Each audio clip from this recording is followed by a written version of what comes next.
আসসালামু আলাইকুম চাচা।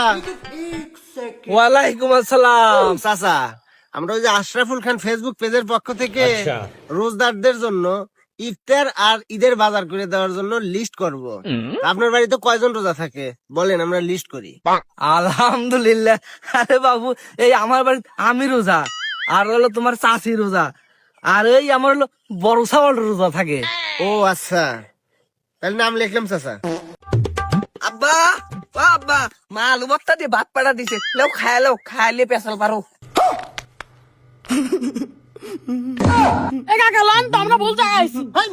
আপনি তো রোজাই নাই, আমার ঈদের বাজার দিবেন। বান্দিরপুর, তুই আর ভাত লেসে সময় পারলি না। কেবল আমি ঈদের বাজার পাইছি, কেবল আমি ঈদের বাজার নেবো, আর তুই ভাত দিয়েছিস তুই। যা বান্দিরপুর, তুই আজ বাড়িতে যা, আমি আসতেছি। তোর লাগে আজকে আমি ঈদের বাজার পেলাম না, তোকে দেখবো না, তোর মাকে দেখবো না। থাক, আসতেছি বাড়ি।